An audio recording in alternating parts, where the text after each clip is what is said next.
Dahil nag-crave kami, bumili kami ng baboy. Yan, gagawin natin pork barbecue. Yan palang pork na nabili ko, mga Inday, is sirloin. So, malambot siya pag kinain mo. Nga pala, ano yan, 3/4 kilo lang, mga ganun. Kasi kami lang naman kakain. Wala yan taba para healthy.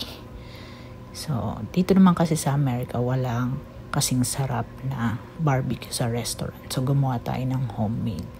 So, ang version niyan is Ilongga style. Ha? Ambot ni mo. Bumili nga pala ako ng pineapple juice. Any brand. So, yan. Kailangan natin ibuhos. Pang-marinate. Ito nga pala yung mga ingredients. Any brand. Onion, garlic, paprika. Powder yan mga Inday. Soy sauce, oyster, black pepper, and pineapple juice. Kahit anong brand. And asukal.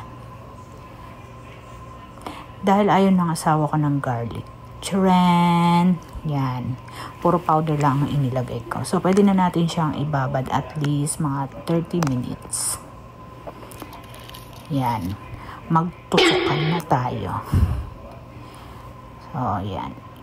Yung mga Inday, yung sauce pala niyan is Ilongga style yan.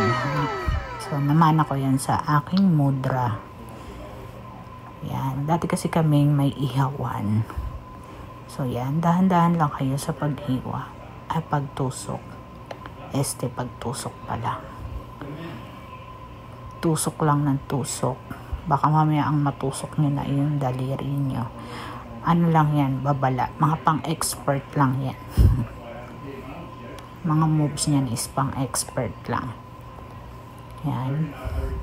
So, wala yan fats. Ayaw ng aking asawa na may fats. Kaya, puro mga laman. Medyo mahaba yan yung stick kaya marami siyang laman. So, idiin nyo siya para kumapit ang sauce. We're done. Yan na po lahat ng pork.